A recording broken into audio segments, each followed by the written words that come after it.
Welcome back to the channel, Retro Freaks. It's time to do another dive in the PlayStation 3 store, but today it's all about the PlayStation 2. The PlayStation 2, one of my favorite consoles of all time. Yeah. We're diving into the PS3 store and looking at the 10 most expensive PS2 games CIB that are really cheap on the PS3 store. All of these games are $9.99 on the PS3 store, and a lot of them are crazy expensive CIB.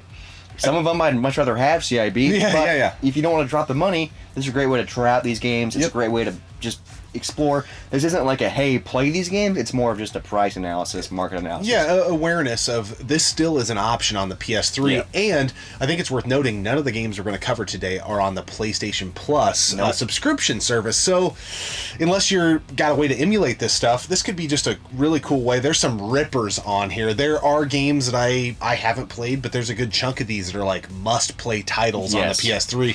Start off with a Shin Megami Tensei game. There's a ton of them on the PS2. So many Shin Megami Tensei games that I don't even know about, that I've never played. But the first one we want to talk about is Persona 3. Yes. This game is $9.99 on the PS3 store. CIB, this game's $47.70. So not too bad, but we're starting our list at the bottom and we're working our way up. The top game on our list is almost $200 CIB. So, and in our PS1 video of the same nature, Persona 2 was on there. So, you know, if you're, again, when it comes to the Persona series, I feel like there's a lot of gamers that love it, that started at Persona 4 on the Vita. And this is a great way to get... And then they got way into 5, and they maybe didn't play the early games, and it's such a beautiful RPG. I will say on the channel all the time, I don't have time to play RPGs anymore, but I do have time to play the Persona games. Yes. Now let's move on to a great fighting game, and this is Capcom versus SNK2. Yes. This is a phenomenal game. So I think a lot of people maybe would be hoping the Marvel versus Capcom, you know, would be...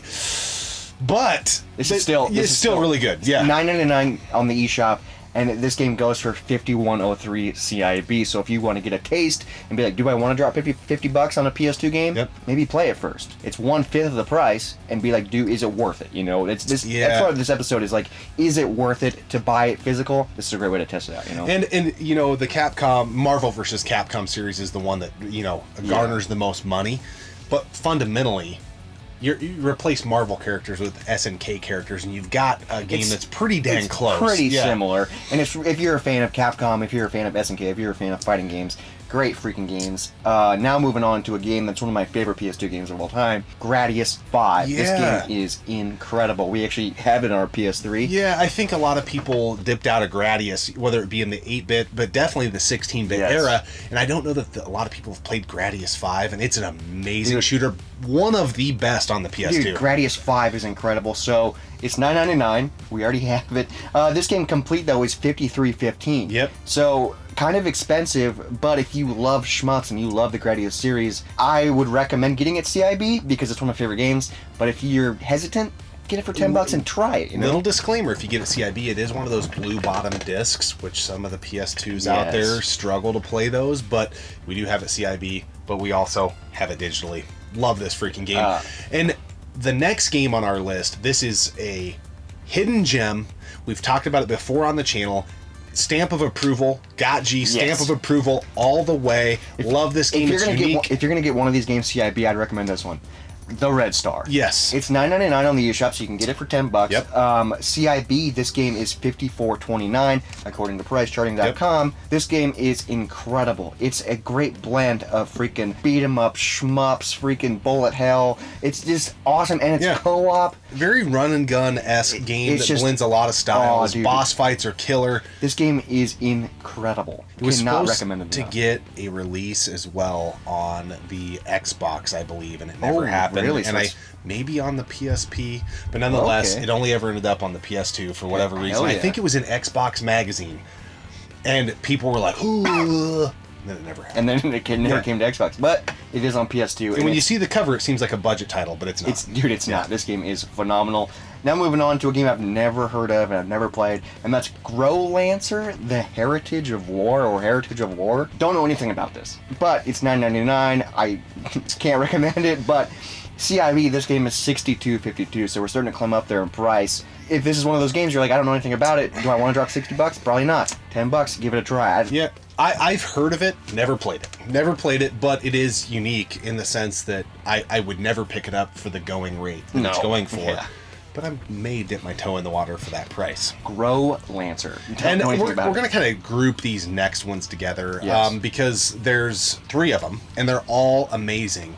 The Fatal Frame games, they're kind of getting into that price point that's like, that's pretty expensive. Yeah, so 1, 2, and 3 are on here. You have the 1, 2, and 3 Fatal Frame games. These games are incredible. They're all $9.99 on the eShop. The first Fatal Frame game is $84.85 CIB. The second Fatal Frame game is the most expensive Fatal Frame game, Crimson Butterfly. This game is incredible. This game is $95.40 CIB, pushing $100, and then the third one is a little bit cheaper, $84.51. So still, dude, if you wanted to get all 3 Fatal Frame games CIB, you're pushing like $250. Like, that's insane value. $30 or $30. Yeah, So yeah, and there are ways to emulate the PS2, so maybe this isn't an avenue for you, but we're just trying to show you the store is still open on the PS3, and I think a lot of people forget that. And there's a lot of value if the only console you had was a PS3.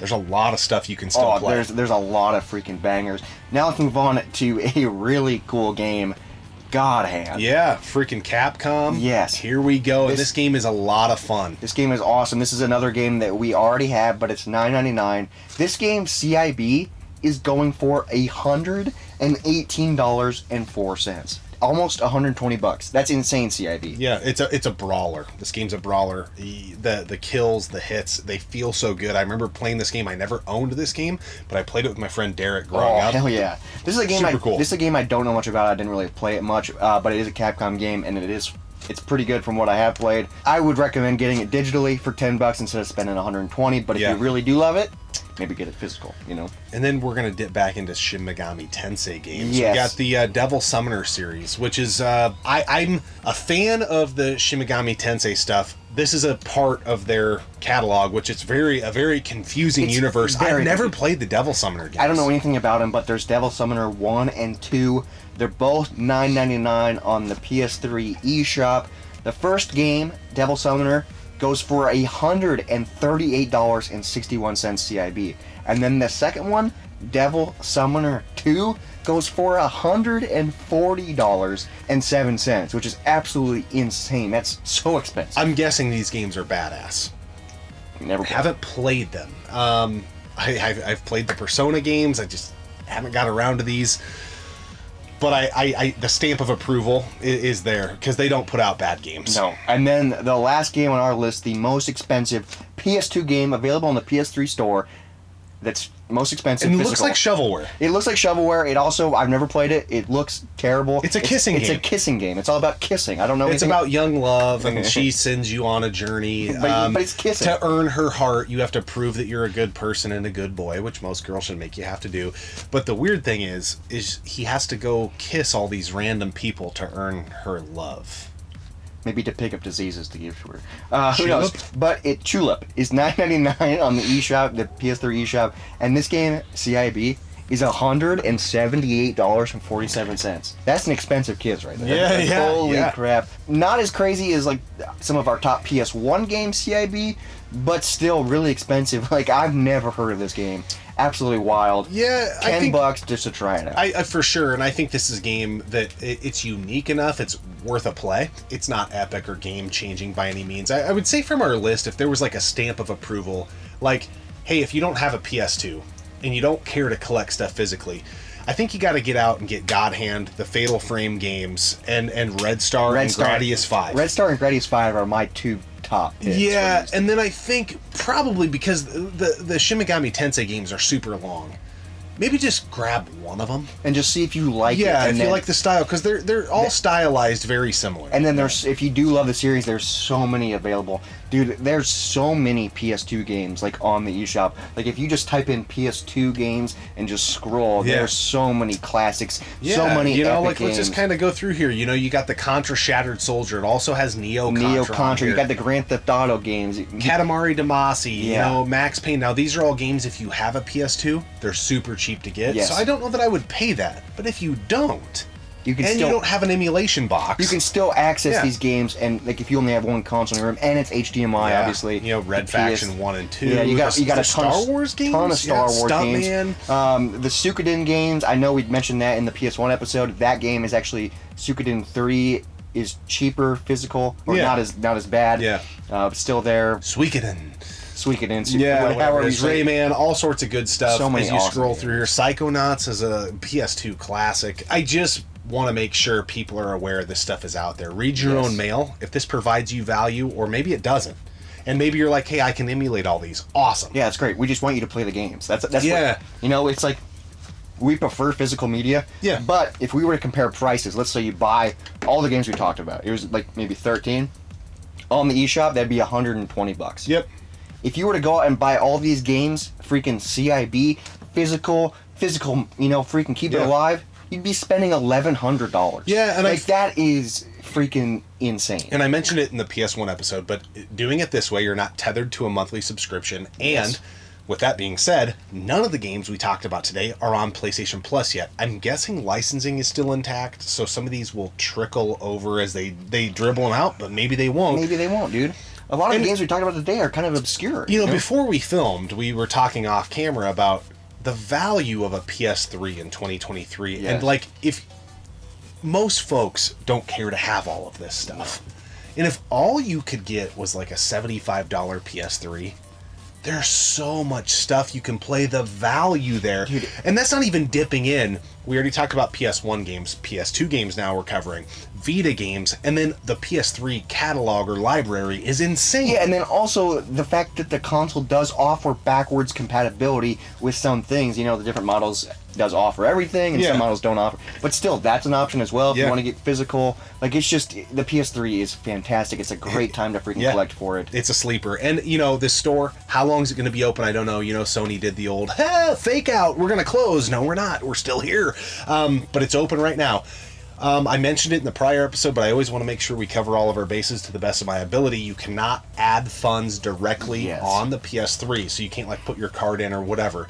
So you have to have, like, a linked account and, like, add funds on your PS4, or I think you can do it on Sony's website, and then they percolate over to the PS3. It's kind of confusing. It's kind of a pain in the dick.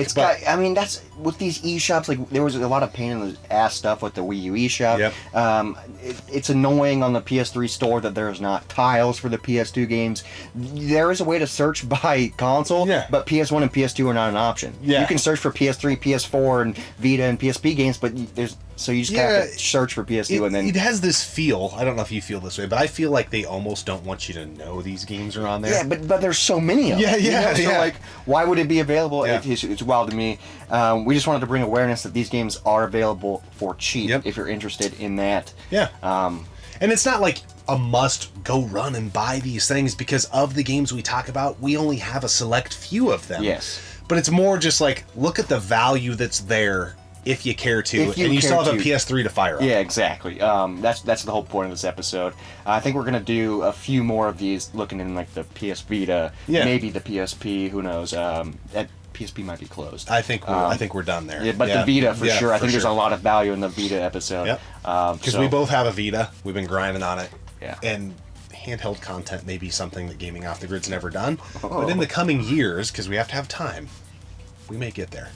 One of these days. Yeah. Nonetheless, in the comment section below, what is a game that you think is a must-own game for the PS2 on the PS3 eShop so that you can play it on your PS3? A lot of words going on there, but we appreciate you tuning in, subscribing to the channel. If you care to support the channel a little further, guess what? We have a Patreon. Oh yeah, there's a little tug for us right there.